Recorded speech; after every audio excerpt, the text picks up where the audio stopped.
Agora são 8h20. Vamos falar de economia? Nosso convidado é o João Sixu, economista, professor da Universidade Federal do Rio de Janeiro. Olá, Sixu, bom dia. Bom dia a todos, bom dia, ouvintes. Bom, Sixu, vamos falar aqui em relação, inicialmente, ao preço do petróleo. E parece que vai ter um impacto bastante importante, né, em alguns estados. A gente tem o secretário da Fazenda do Rio de Janeiro, o Luiz Cláudio Rodrigues de Carvalho, classificando o cenário como uma hecatombe. Enfim, como é que você está analisando, né, essa possível perda, né, de impostos, royalties do petróleo em alguns estados brasileiros? Sixu. Isso é bastante grave, né? Porque a situação da economia brasileira é uma situação de fraqueza generalizada que agora recebe um choque, um choque bastante negativo, que tem várias implicações, entre elas essa redução de impostos, redução de recolhimento de impostos, royalties, etc., devido à queda do preço do petróleo. Isso vai trazer consequências muito graves em todas as áreas, né? Porque a arrecadação é única, mas o gasto é variado. O gasto é na área de educação, na área de saúde, na área de transportes. Então, a situação que já era de fraqueza generalizada tende a piorar se não houver nenhum tipo de reação em termos de política econômica para reativar a economia e a economia poder, com mais dinâmica, aumentar a arrecadação governamental. Agora, Sixto, o ministro Paulo Guedes já falou que a solução para ele, para sair da crise, seria aprofundar as reformas, mas muita gente entende que é necessário aumentar o investimento público. É possível aumentar o investimento público com essa orientação da equipe econômica do governo e também com a lei do teto?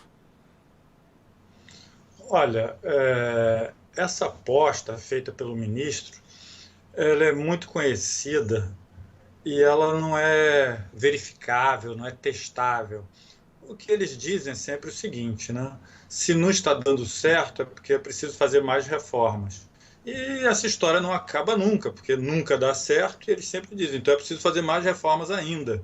Então, isso não é como uma política econômica X ou Y, que você aplica e diz, olha, deu resultado ou não deu resultado? Porque a resposta que eles apresentam é sempre a mesma. Se não deu certo é porque ainda falta fazer mais.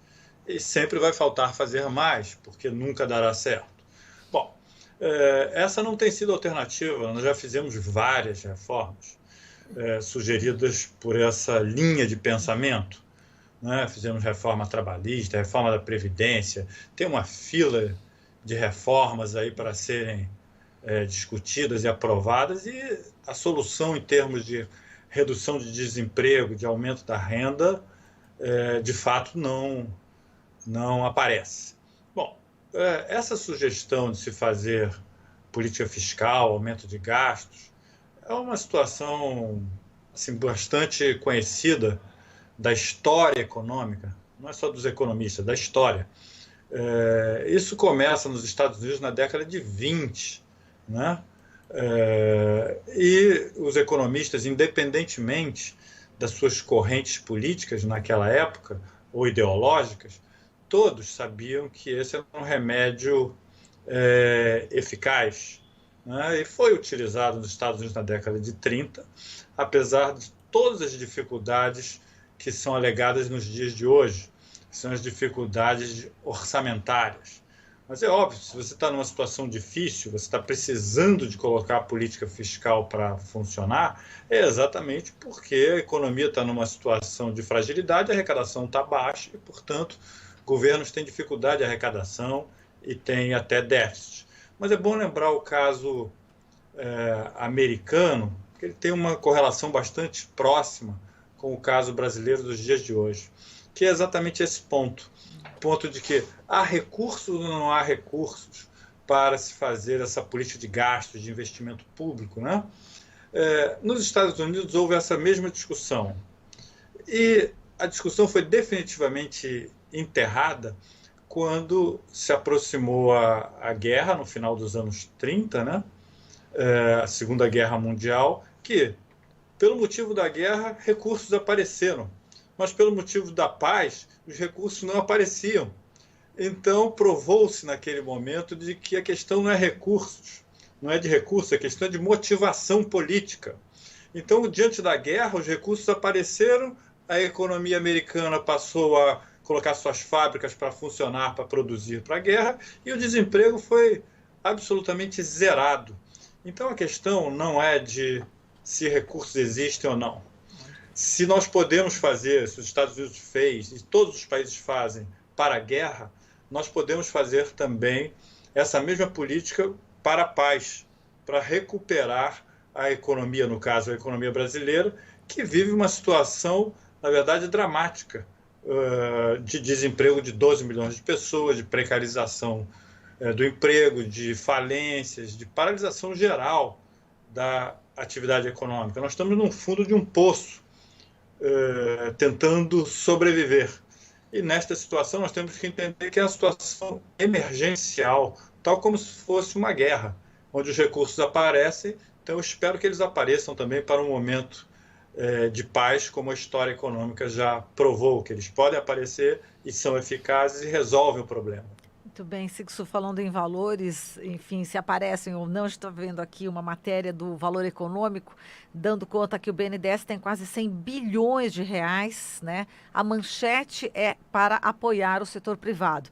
De qualquer forma, existe esse dinheiro de 100 bilhões no BNDES, que podiam também ser investidos, não é isso? Fazer um investimento, enfim, em obras públicas, no setor público. Como é que você pensa, né, sobre a utilização desses 100 bilhões aqui do BNDES, que o valor está apontando?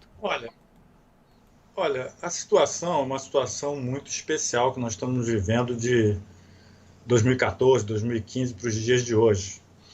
É uma situação onde, eu já dei o exemplo da economia americana, que vivia aquilo que foi chamado de Grande Depressão.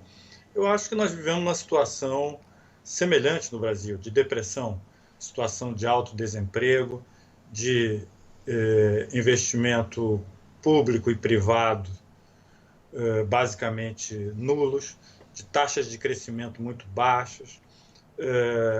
Então a economia está numa situação onde ela só é recuperável a partir do setor público. Por quê?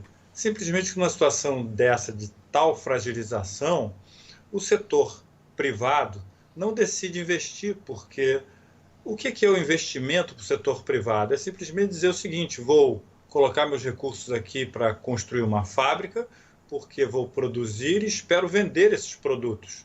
Só que neste cálculo, neste passo a passo empresarial, a resposta de que vou vender os meus produtos, a resposta é negativa, eu não vou conseguir vender meus produtos.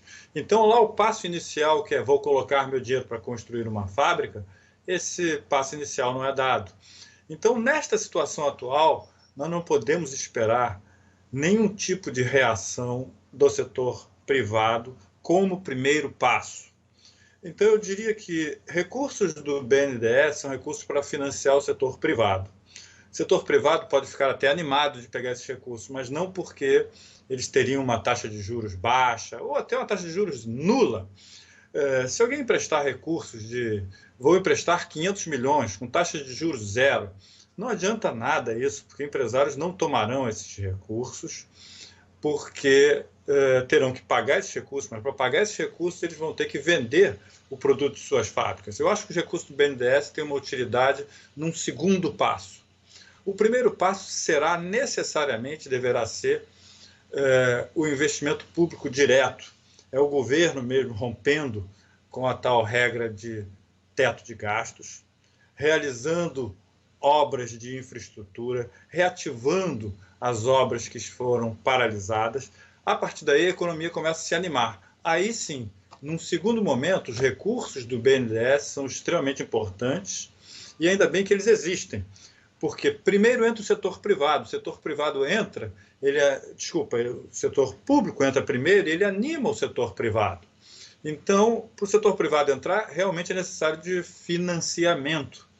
Mas o passo a passo governo, quebrar essa regra de teto de gastos, fazer investimento em infraestrutura, reativar as obras que estão paradas. A partir daí serão contratados milhares de trabalhadores ou até milhões de trabalhadores. O desemprego cairá e esses novos trabalhadores eles passam a consumir aonde? Nos supermercados, nos transportes, etc. Então, empresários do setor privado vão ter que fazer investimentos para atender essa nova demanda. Aí os recursos do BNDES que existem serão bastante úteis. Mas, para resumir essa minha ideia, eu diria que o passo a passo entra o setor público, anima o setor privado entra aumentando ou dando mais força a esta roda que começou a girar com o investimento público. Muito bem, exatamente o que o presidente Lula falou, né, em Berlim, em relação a sair da crise, né? Do Brasil sair da crise realmente só com investimento público e democracia. Isso mesmo. Sixu, um forte abraço para você. Muito obrigada aqui pela sua análise, hein? Um abraço a todos. Até mais. Muito obrigado. Obrigada a nós. Falamos aqui com o João Sixu, economista, professor da Universidade Federal do Rio de Janeiro.